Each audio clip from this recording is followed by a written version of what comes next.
Meus queridos, a paz do Senhor Jesus a todos. Hoje, lição de número 2, a escolha entre a porta estreita e a porta larga.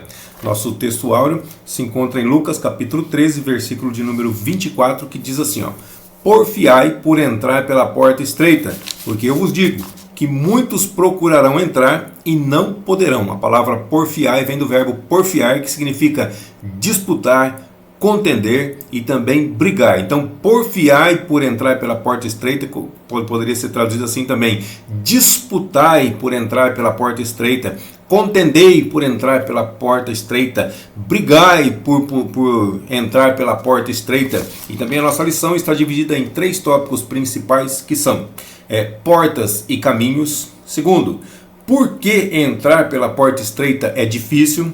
Terceiro, entrando pela porta e pelo caminho do céu. A nossa verdade prática diz que a porta estreita não é uma opção, mas a única alternativa disponível para o crente entrar no céu.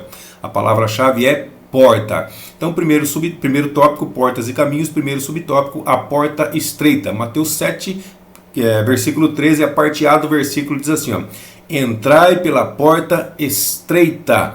Essa é a porta, essa é a única porta que pode nos conduzir ao Senhor, que nos pode levar para o céu. Então a ideia de uma porta estreita como caminho, olha só, porta é uma ideia como caminho lá para o Antigo Testamento, para a vida, está presente na literatura judaica e também na literatura cristã. Um exemplo aqui desde o Antigo Testamento é Provérbios capítulo 15, versículo de número 24, que diz: para o entendido, o caminho da vida leva para cima, para que se desvie do inferno embaixo. Então a porta, segundo o dicionário da língua portuguesa, ela dá algumas definições, mas eu coloquei aqui definição pessoal, tá? A porta ela é utilizada para entrar, ela é utilizada para sair de determinados ambientes, ela também é utilizada para passar através das paredes, ela também é utilizada para atravessar para o outro lado, também significa mudar de ambiente. Quando eu passo uma porta, eu mudo de ambiente, eu saio do ambiente que eu estou, passo para um outro ambiente.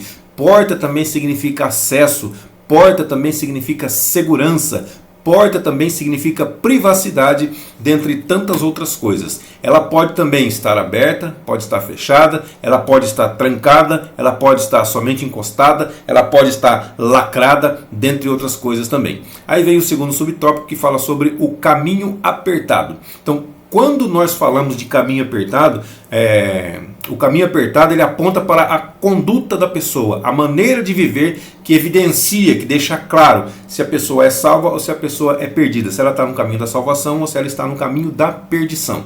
Mateus 7, versículo 14, agora a parte B do versículo. A parte A diz que, e por que a porta estreita?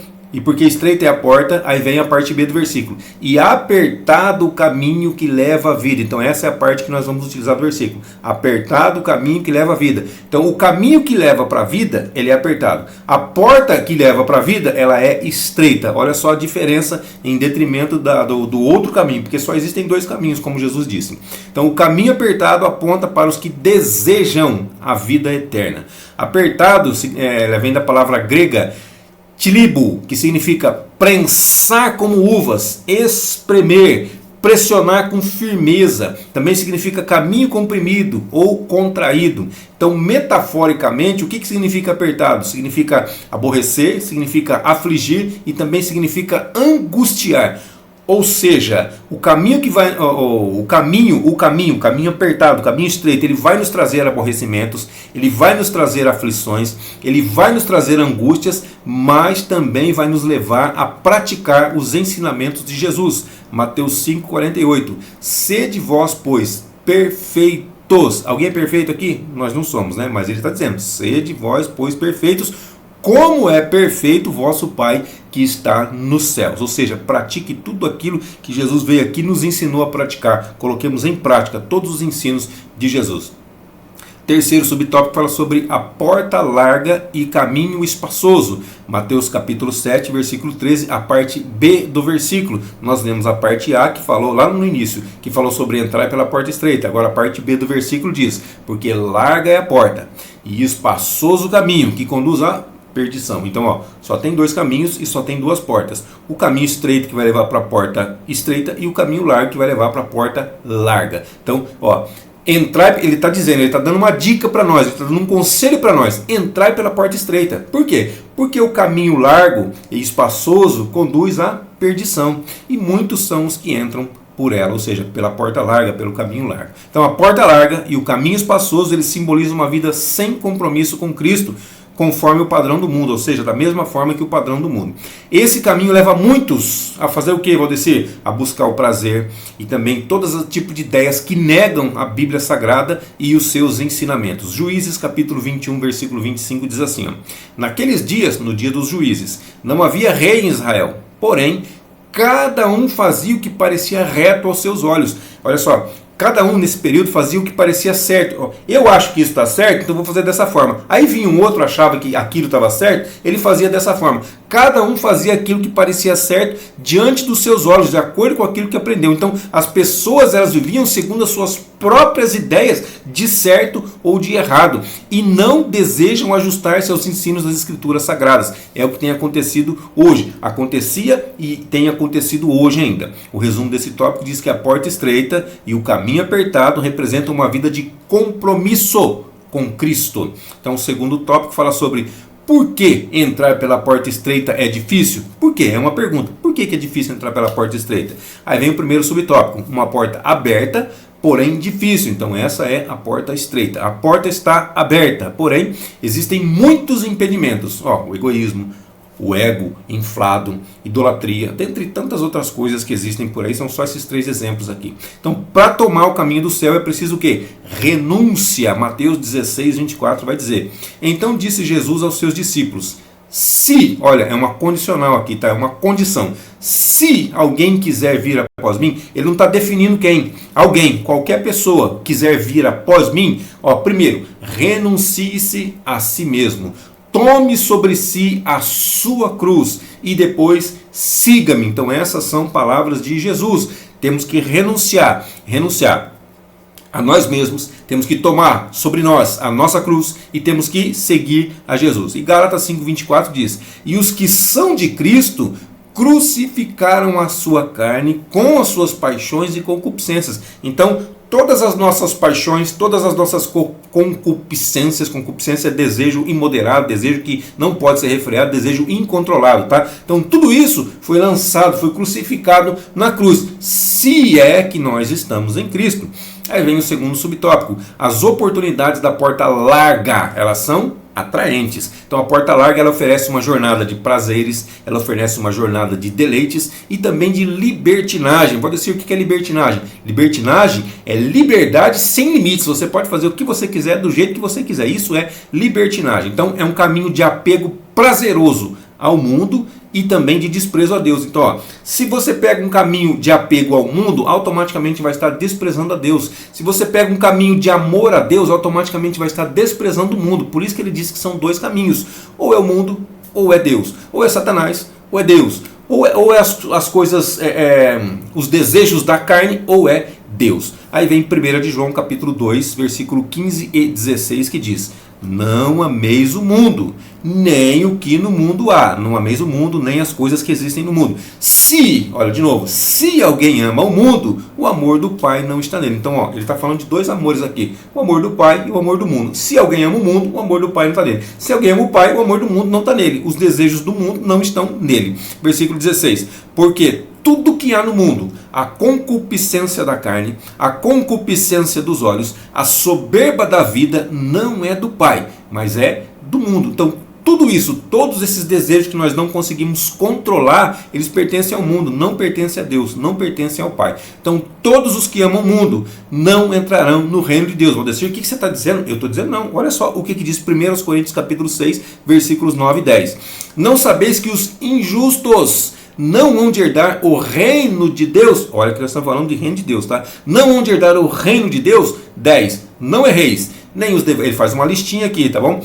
Os devassos, nem os idólatras, nem os adúlteros, nem os efeminados, nem os sodomitas, nem os ladrões, nem os avarentos, nem os bêbados, nem os maldizentes, nem os roubadores herdarão o reino de Deus. Ele falou, nenhuma dessa categoria vai herdar o reino de Deus. Ficou claro para você? Então é o que a Bíblia está dizendo. Nós vamos ter que alterar isso daí, porque nós temos que fazer uma Bíblia inclusiva. Não, irmão, Deus é o mesmo ontem, hoje e eternamente. Da mesma forma que ele era antigamente, ele é hoje e ele vai ser amanhã. Se ele deixou isso escrito para nós, isso vale ontem, isso vale hoje e isso vai valer amanhã. É isso que está valendo. Ah, eu quero mudar para fazer do meu jeito. Nós já lemos, cada um vivia do jeito que achava certo. Ah, eu acho que isso é certo, eu faço assim. Pode continuar vivendo do jeito que você quiser. Só não pode achar que você está caminhando para o céu, quando na verdade você está no caminho para o inferno. Não adianta eu querer dizer, ah não, eu estou indo para São Paulo, quando na verdade eu estou indo para o outro lado. Não adianta. Eu estou indo, no meu caso aqui, eu estou em Campinas, né? Não adianta eu falar que eu estou indo para São Paulo, quando na verdade eu estou indo para Limeira, que é o caminho oposto aqui para mim. É a mesma rodovia, só que são caminhos opostos. Então estou falando assim, ó, estou indo para São Paulo, mas ó, São Paulo é para cá. Estou indo para São Paulo. Não estou, irmão, não estou indo para Limeira. Exatamente isso. Só tem dois caminhos, céu e inferno. Não existe um terceiro caminho, só existem dois caminhos. Um conduz ao céu e outro que conduz ao inferno. O cristão comprometido com o evangelho sabe que o mundo passa, está em 1 João 2,17. E a sua concupiscência, tudo isso vai passar, tudo isso vai ficar aqui. Por quê? Porque é do mundo, não é de Deus. Então não vai levar nada contigo. Mas aquele que faz a vontade de Deus permanece para todo sempre. Esse não vai passar. Aquele que faz a vontade de Deus vai permanecer para sempre. Aquele que não faz vai perecer juntamente com o mundo.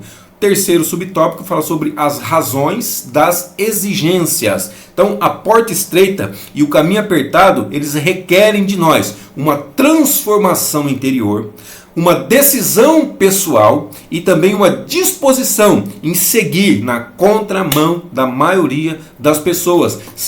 Para isso se faz necessário duas coisas. O quê? Primeiro, eu tenho que reconhecer que eu sou pecador. Segundo, eu tenho que ter disposição de viver uma vida dirigida por quem? Dirigida por Ele, dirigida pelo Espírito Santo, que agora habita em mim, agora faz parte da minha vida. Segundo aos Coríntios capítulo 5, versículo 17 diz: assim que olha só, condicional de novo, olha, então, se isso ou se aquilo, se alguém está em Cristo, se você está em Cristo, ou se alguém, qualquer pessoa está em Cristo, ele fala o que essa pessoa é ou como ela está. Nova criatura é, as coisas velhas já passaram, eis que tudo se fez novo, se está em Cristo. Ela é uma nova criatura, as coisas velhas já passaram e eis que tudo se fez novo. Agora, se não está em Cristo, não é uma nova criatura, as coisas velhas ainda não passaram e nem tudo se fez novo, ou nada se fez novo. É uma condicional. Se estiver em Cristo é assim, se não estiver em Cristo é desse jeito. Então, a partir dessa jornada, nós passamos a caminhar em santidade. Nós somos santos por quê? Porque nós somos separados, nós estamos no mundo, mas não pertencemos ao mundo, ok? 1 João 2,6. Aquele que diz, esse diz aqui é a mesma condicional, porque você está dizendo que faz isso, que é isso, mas de repente não é. Então, aquele que diz que está nele também deve andar como ele andou. Então, olha só, condicional, não é? Se eu digo que estou nele, eu devo andar como ele andou. Agora, se eu digo que estou nele e não ando como ele andou, é porque eu não estou, é porque é uma condição contrária ao que eu estou dizendo. Então, esse diz, ele também funciona como condicional. Só assim nós estaremos prontos para criar raízes. Então aqui abaixo, aqui agora no versículo que nós vamos citar, é um versículo que não tem raiz, certo? Lucas capítulo 8, versículo 13. Vamos ler o 14 também, mas o 13.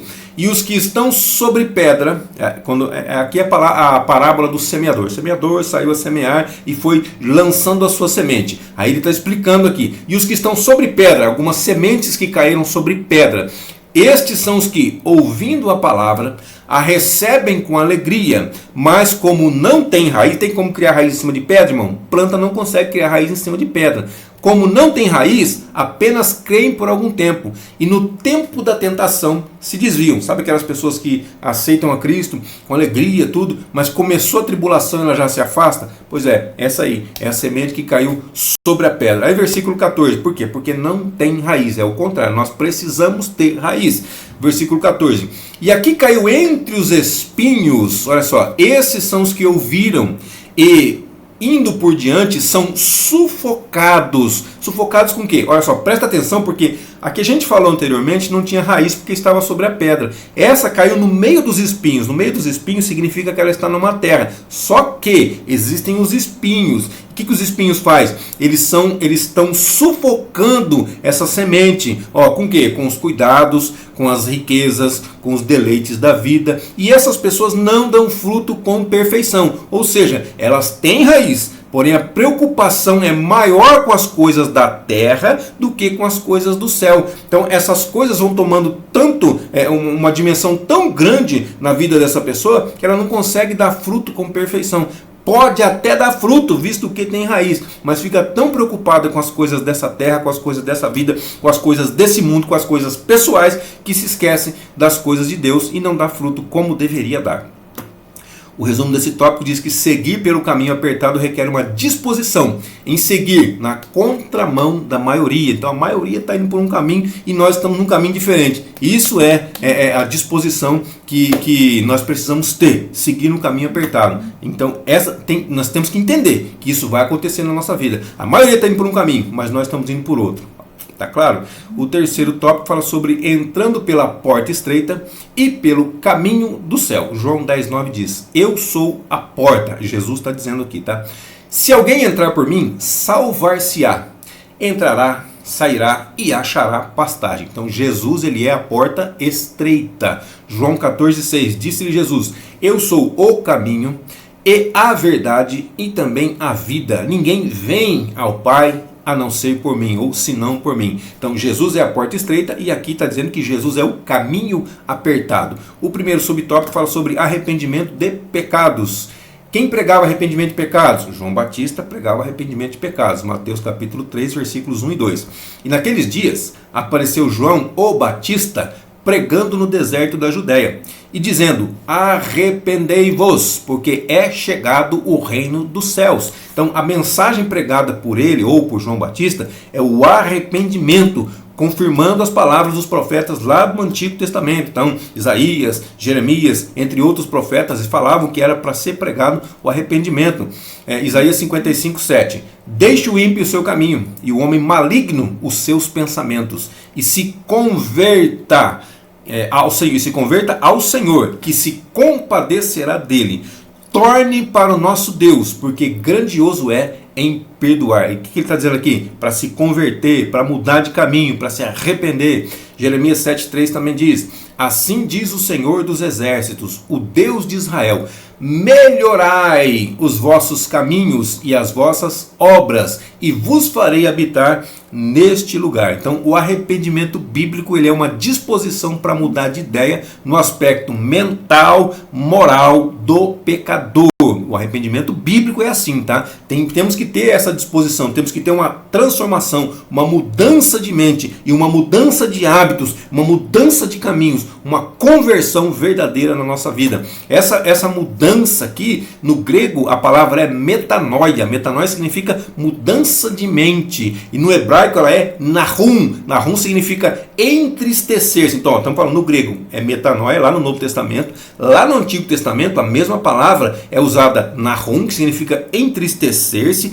Também é utilizada a palavra shahub, que significa mudar de direção. Então, isso é arrependimento. Aí vem o segundo subtópico, confissão de pecados. Então, o ministério de João Batista, ele foi impactante. Mateus capítulo 3, versículos 5 e 6. Olha só. Então ia ter com ele Jerusalém, toda a Judéia e toda a província adjacente do Jordão. E eram por ele batizados no Rio Jordão, confessando os seus pecados. Ó, o ministério de João. João falava: se arrependam. Aí eles confessavam seus pecados e eram batizados para perdão de pecados. Então eles tinham conhecimento de que eles eram pecadores. E nós temos que ter esse conhecimento também de que nós também somos pecadores. Olha o que diz Romanos 3:23.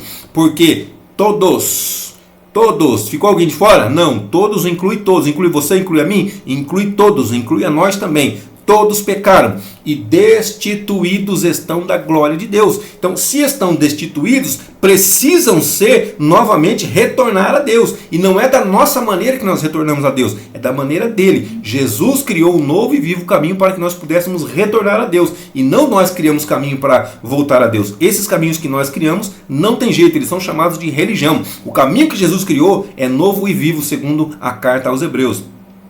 Então, sem que o homem reconheça que é pecador, ele jamais compreenderá que precisa de um Salvador. Para que eu preciso de um Salvador se eu não sou pecador? Então eu preciso primeiro reconhecer que sou pecador. Aí eu vou entender que eu preciso de um Salvador, de alguém para me tirar do lamaçal do pecado, do charco de lodo. Então a confissão de pecados, ela passou a fazer parte da tradição cristã. Olha lá, Salmo 32:5 e Romanos 10:9-10. Salmo 32:5. Confessei-te o meu pecado e a minha maldade não encobri. Dizia eu, confessarei ao Senhor as minhas transgressões, e tu perdoaste a maldade do meu pecado. E Romanos 10:9-10. A saber, se com a tua boca confessares ao Senhor Jesus, e em teu coração creres que Deus o ressuscitou dentre os mortos, serás salvo, visto que com o coração se crê para a justiça, e com a boca se faz confissão para a salvação. Quer ser salvo? Creia do fundo do seu coração que Jesus Cristo morreu e ressuscitou para que nós pudéssemos ser salvos. E com a boca faça a confissão que Jesus Cristo é o Senhor. Então, quando o homem reconhece e confessa que ele é um pecador, Provérbios 28:13. O que encobre as suas transgressões nunca prosperará, mas o que confessa e deixa e abandona alcançará misericórdia, a misericórdia de Deus. Se nós reconhecermos que somos pecadores, confessarmos e abandonarmos ou deixarmos de lado, se nós não fizermos mais, se nós não cometemos mais esses pecados que nós já cometíamos antes, e agora nós paramos, abandonamos, confessamos e deixamos. Terceiro subtópico, produzindo frutos de arrependimento. Então, para João Batista, o batismo e a confissão não eram provas suficientes na mudança de vida. Era necessário mais uma coisa. Então a pessoa se confessava, a pessoa se batizava, mas João não achava que era suficiente. Para João estava faltando alguma coisa ainda. O que é? Mateus 3:8. Produzir, pois, frutos dignos de arrependimento. Então, se a pessoa não produzisse fruto, só a confissão e só o batismo para João não era suficiente. Ele está dizendo, vocês têm que produzir frutos dignos de arrependimento. Agora, que frutos são esses? Lucas, o evangelista Lucas, ele dá uma palavra sobre isso para 3 classes de pessoas que interrogaram a João. Perguntaram para João, João respondeu e Lucas escreveu tudo que foi feito lá. Lucas 3, do 10 ao 14, diz assim: E a multidão, a primeira classe de pessoa, e a multidão o interrogava dizendo, que faremos, pois? Versículo 11. E respondendo ele, disse-lhes, quem tiver 2 túnicas, reparta com o que não tem. Quem tiver alimentos, faça da mesma maneira. Por que a mesma maneira? Se você tiver 2 túnicas, você reparte. Se você tiver alimento, você reparte. Ele está dizendo isso para a multidão, está dizendo isso para todas as pessoas. Aí vem o versículo 12, fala da segunda classe.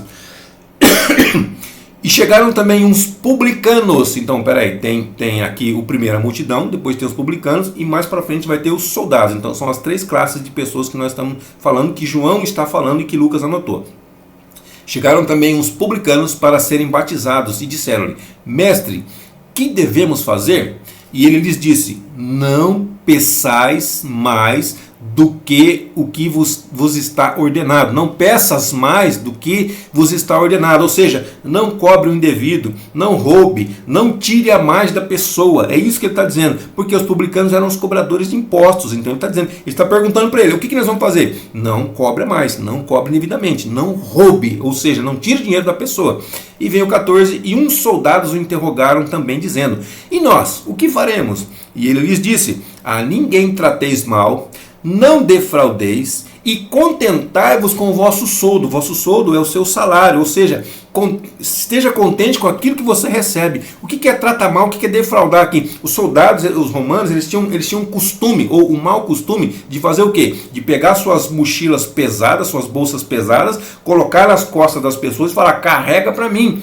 Aí por isso que vem Jesus falando assim, ó, se alguém te forçar a caminhar com ele 1 milha, caminha com ele 2, não é isso? Então se te forçar a carregar a mochila pesada dele, 1 milha só, você vai e carrega 2 para ele, você excede, você faz a mais. E João está dizendo aqui, ó, não trata ninguém mal, não defrauda ninguém, e esteja contente com o seu soldo ou com o seu salário. Então uma pessoa que teve um encontro verdadeiro com Jesus, ela vai produzir frutos dignos de arrependimento. O resumo desse tópico diz que o verdadeiro encontro com Jesus produz no crente frutos dignos de arrependimento. E a conclusão, quando recebemos a Cristo, nós devemos ter a consciência de que escolhemos o caminho estreito e a porta apertada. Então isso só é possível por meio de um verdadeiro arrependimento. Segundo, confissão de pecados. E terceiro, nós temos que ter a experiência do perdão. Então, quando nós recebemos o perdão, nós sabemos que nós precisamos perdoar. Quanto mais a pessoa é perdoada, mais ela sabe que precisa perdoar para que os outros tenham a mesma experiência que ela teve. Deus abençoe sua vida, sua saúde, seu ministério, suas finanças e até a nossa próxima aula, se assim Deus nos permitir.